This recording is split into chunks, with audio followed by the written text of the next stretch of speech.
Hi boys and girls, today we're going to learn how to make any picture into a nice piece of stained glass art that you can put on your window.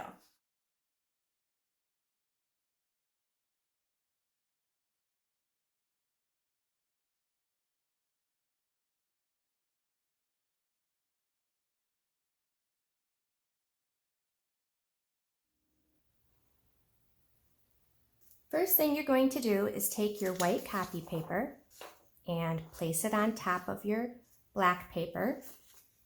Now, my black paper was the size of this pad here that you see underneath, so I just trimmed off some so that I had a very even frame going around it. Okay, next, you take a pencil and you trace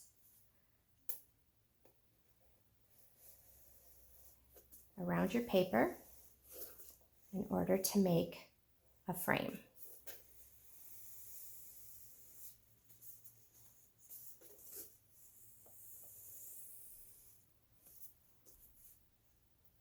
I'm using white so that you can see it, but you're welcome to use a regular pencil.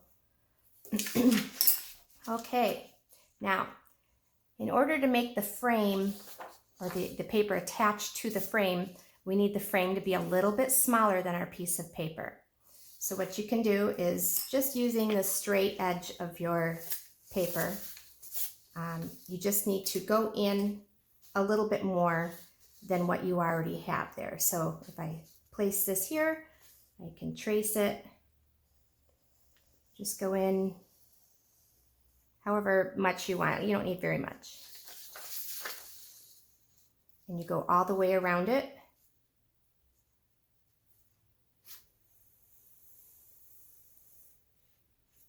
Like so. I have this side already completed. Okay, next. And boys and girls, you might want to have mom and dad help you with this if you need it. You just could take your scissors, stick it through the paper like this. And then you're going to cut on the inside line. And you go all the way around until this piece comes out of your paper. When you're done, it will look like this. Now this side, you can see it has my white lines. So that's the side that I'm actually going to attach my paper to later. I'll put it on this side and then I'll end up taping it so that those white lines don't show, because this is the good side. Like so. All right. Next, on that piece of paper, now you can have your paper going this way, or you can have it going this way. It doesn't matter. It might depend on what it is you're going to draw. I'm going to go ahead and draw some flowers and a vase. And you want to use your pencil first so that if you need to erase, you can.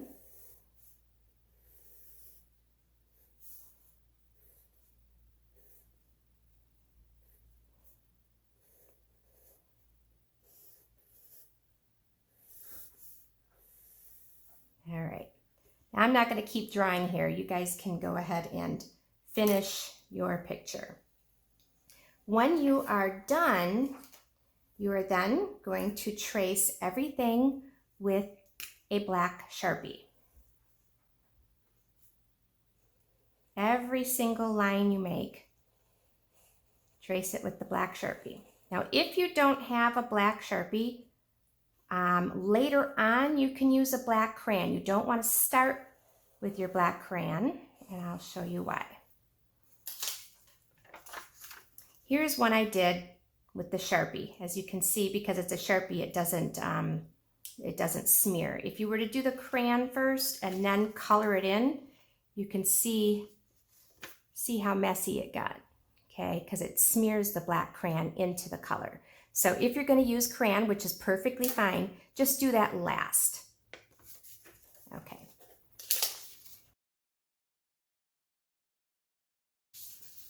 Now here is my completed picture. Now, one of the things you want to do is make sure that you are pressing really hard with your crayons. Otherwise, it doesn't look as nice when you go to turn it into the stained glass. And you want to make sure you fill it in fully. If you have a lot of white, streaky pieces in your picture, it's going to show and it's not going to look quite as nice. All right, now when you're done drawing your picture, we are going to divide up the spaces in back so it looks like a piece of stained glass window.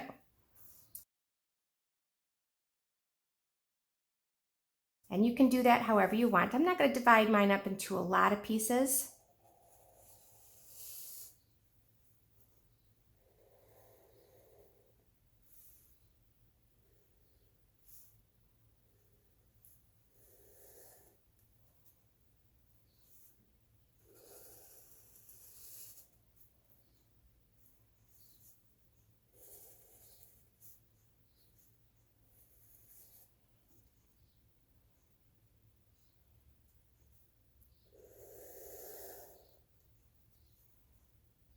Now you can do them curvy if you want to, but I kind of like mine to be straight.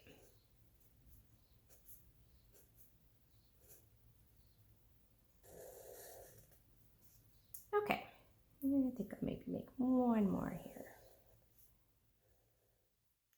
So I picked out 3 different shades of blue for my background. Now you can pick out other colors depending on what your background is going to be. If you have a sunset background, you could do your sunset colors.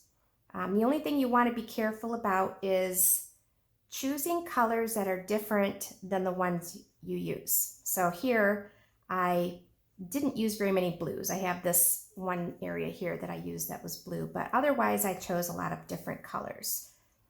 That way this stands apart from my background. So now I'm going to take my shades of blue and go ahead and color everything in. And once again, you want to color it in really, really hard.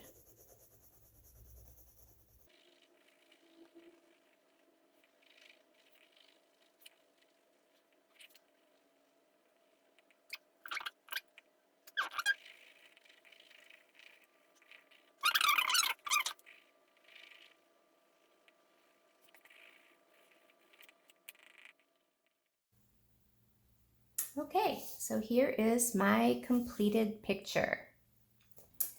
Next, what you're going to do is get something to protect your surface because this can be a little bit messy. I have a tray that I'm going to use, and I'm going to place my picture on the tray,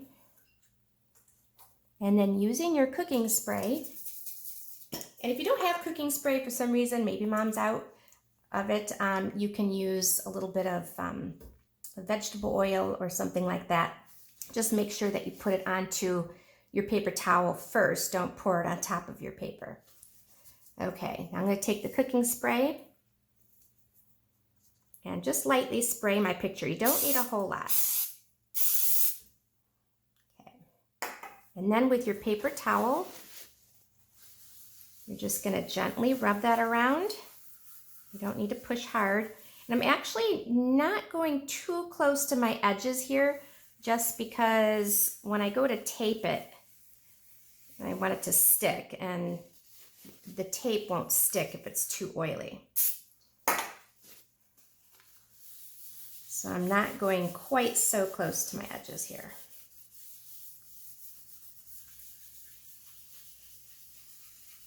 All right, you don't want to push too hard. Just lightly rub it around.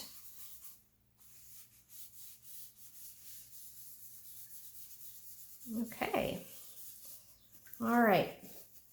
Now, if you want it to dry just a little bit faster, you can take a couple more pieces of paper towel and just blot it to soak up the excess oil. Now, this will dry eventually. It takes quite a long time for it to dry, but you don't have to have it completely dry in order to put it up to your window. It will just slowly dry over time. Okay, now my picture is ready. right, I'm gonna use this now, and I'm gonna get my frame that I made and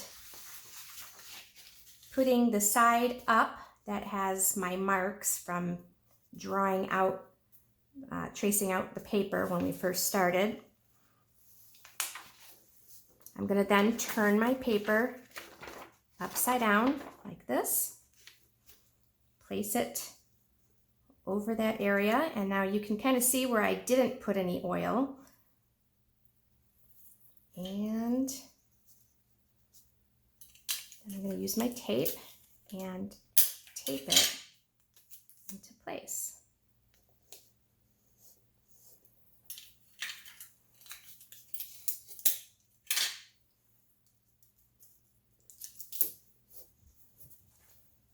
Now, one of the things I'm going to suggest is your stained glass window turns out better if you're not making a ton of really tiny things.